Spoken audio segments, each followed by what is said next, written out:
Pemirsa, pemerintah mengusulkan aturan denda bagi warga yang kehilangan IKTP lewat revisi Undang-Undang Administrasi Kependudukan. Namun di tengah wacana ini, kritik muncul karena layanan pengurusan KTP dinilai masih berlibat dan juga menyulitkan masyarakat. Pemerintah melalui Kementerian Dalam Negeri mengajukan revisi Undang-Undang Administrasi Kependudukan. Salah satu poin yang menjadi sorotan adalah rencana penerapan denda bagi masyarakat yang kehilangan KTP elektronik atau IKTP. Langkah ini disebut sebagai upaya meningkatkan kedisiplinan dalam menjaga dokumen kependudukan, sekaligus menertibkan administrasi negara. Perlu dipikirkan agar warga bisa lebih bertanggung jawab dengan mewajibkan untuk membayar, dikenakan segenap biaya, denda lah kira-kira begitu ya. Karena setiap hari adalah berapa Pak Teguh ya? Laporan kehilangan puluhan ribu. Triliun buat bikin eKTP, ada chipnya, ada biometriknya, tapi fungsinya apa sampai hari ini? Di fotokopi.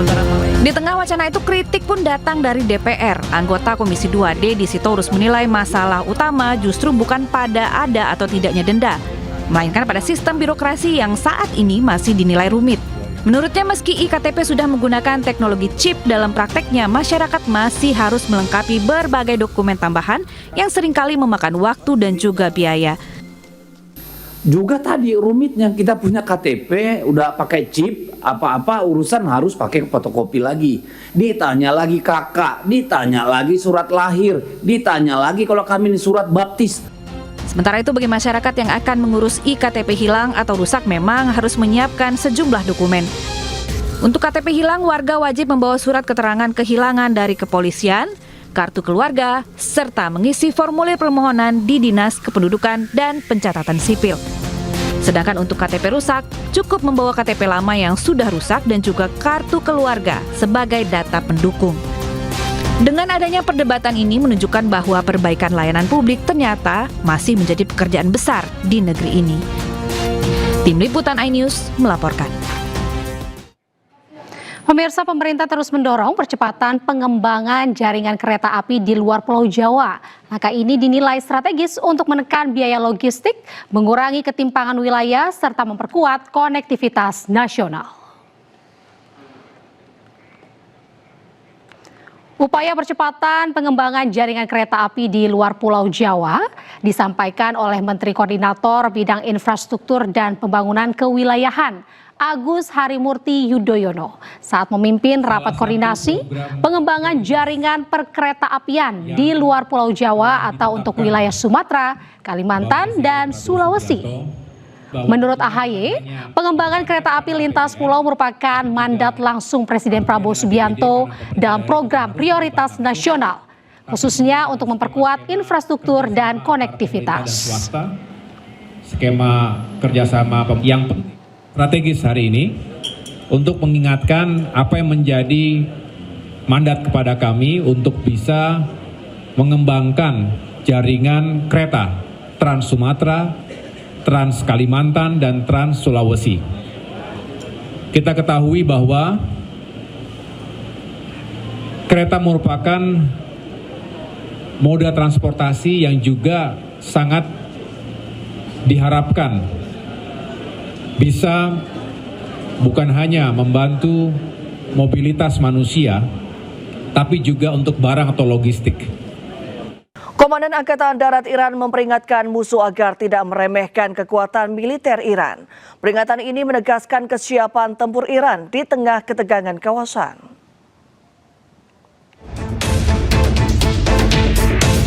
Pernyataan tersebut disampaikan baik bagi pihak yang dianggap sebagai musuh. Ia menekankan kesalahan perhitungan terhadap militer Iran dapat berujung fatal. Pasukan militer Iran dinyatakan dalam kondisi siap siaga terhadap berbagai potensi ancaman. Peringatan ini merupakan pesan Iran untuk memperkuat posisi dalam keamanan regional.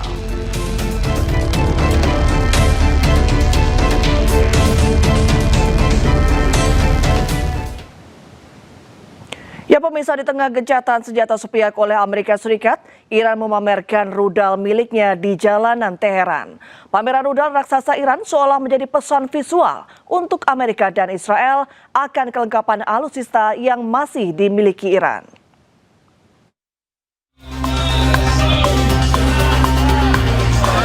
Warga Iran meramaikan jalanan untuk melihat rudal-rudal balistik militer Iran yang dipamerkan di pusat kota Teheran, Iran. Tindakan militer Iran ini seakan menjadi pesan visual bagi lawan akan kelengkapan alutsista yang masih dimiliki Iran dan penegasan bahwa Iran tidak takut menghadapi serangan Israel dan Amerika Serikat berikutnya. Rudal yang dipamerkan diantaranya rudal balistik Ghat al-Khorramshahr 4 yang merupakan rudal unggulan militer Iran. Selain itu, Iran juga memamerkan rudal supersonik Fateh 100 yang dikembangkan oleh Iran sejak akhir tahun 1990-an dan beroperasi sejak tahun 2002. Fateh 100 mampu melesat dengan kecepatan mencapai 3 kali kecepatan suara. Pameran rudal raksasa Iran ditunjukkan bersamaan saat aksi unjuk rasa warga pro pemerintah Iran digelar. Negosiasi antara Amerika dan Iran belum mencapai kata sepakat. Amerika memperpanjang gencatan senjata menuntut Iran tidak menggunakan nuklir. Iran pun memberikan jaminan soal penggunaan nuklir, namun Amerika harus mencabut blokadenya dari Selat Hormuz yang diklaim milik Iran.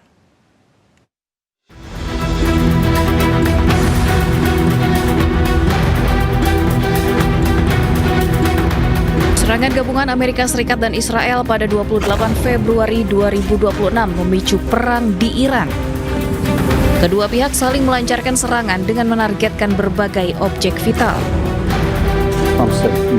Pada negosiasi pertama antara Amerika dan Iran di Islamabad, Amerika menuntut Iran menghentikan produksi nuklir dalam tujuan apapun. Iran pun kini mengamini, namun meminta Amerika menghargai Iran yang memiliki hak atas Selat Hormuz. First, of course, we want our right to be, respected. And secondly, sanctions be lifted. Sanctions are imposed because there are concerns that our program may go for weapons, and we can continue our enrichment for peaceful purposes.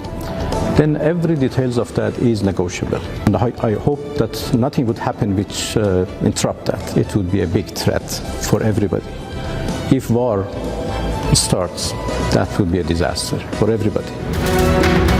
Sementara itu, Sekretaris Pers Gedung Putih menyebut Amerika Serikat menawarkan fleksibilitas kepada Iran.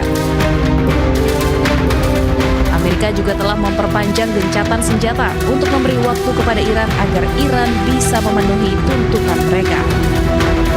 Again, the president's offering them a little bit of flexibility because we want to see a unified proposal to the president's very strong proposal, and he's made his red lines very clear. So as we await that response, there's a ceasefire with the military and kinetic strikes, but Operation Economic Fury continues, and the effective and successful naval blockade continues as well of ships and vessels that are moving to and from Iranian port. Gencatan senjata antara Iran dan Amerika membuka ruang diplomatik bagi kedua negara untuk menyelesaikan persoalan. Serangan rudal juga dilaporkan telah berhenti, setidaknya untuk sementara waktu.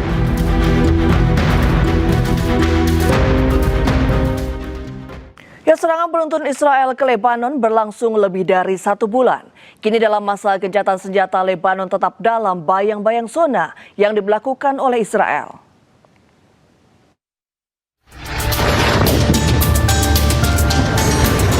45 hari Israel membombardir Lebanon. Serangan yang berlangsung puluhan hari itu menewaskan 2.400 orang dan menghancurkan 62.000 rumah. Selain itu, lebih dari 1 juta orang juga mengungsi sejak dimulainya kembali pertempuran antara Israel dan Hizbullah pada 2 Maret 2026 lalu. Tank Israel melakukan invasi darat di Lebanon Selatan meski dalam masa gencatan senjata. Serangan tanpa henti Israel ke Lebanon menyebabkan kerusakan luar biasa dan lokasi terdampak paling parah berada di kota Taibeh, Nabatiyeh, juga Bin Jabel. Israel menetapkan garis kuning atau zona terlarang sekitar 10 km dari perbatasan sebagai langkah pencegahan terhadap serangan Hizbullah. Zona aman juga dibentuk yang akan mencakup sekitar 10% wilayah di Lebanon. Sementara itu, pemirsa, tentara Israel mengeluarkan video saat menginvasi Lebanon Selatan. Serangan tanpa henti Israel menyebabkan kerusakan di sejumlah titik dan korban tewas mencapai lebih dari 2.000 orang.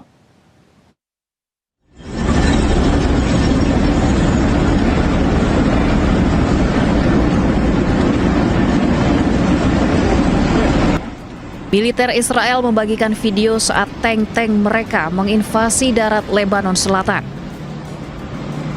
Warga di Lebanon Selatan juga diusir dari rumah-rumah mereka yang sebagian besar sudah hancur akibat serangan Israel.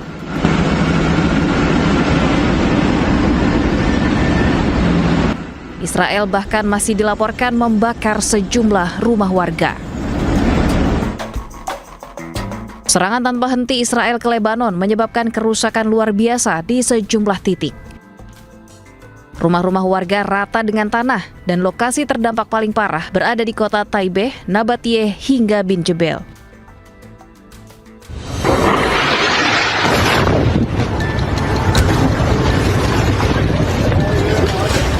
Allahu Akbar.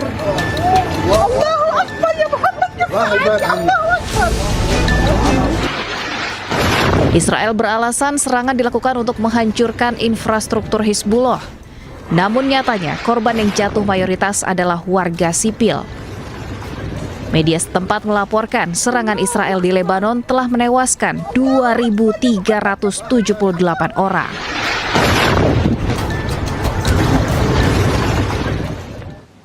Pelanggaran kejahatan senjata yang dilakukan oleh Israel menyebabkan kerusakan parah di Lebanon. Israel dilaporkan telah melanggar gencatan senjata berkali-kali, membidik sebuah masjid, sekolah, pemakaman, dan juga pemukiman warga.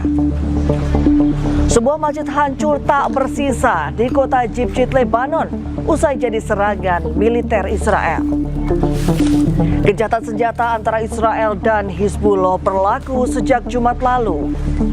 Namun, 200 pelanggaran terjadi dalam 4 hari.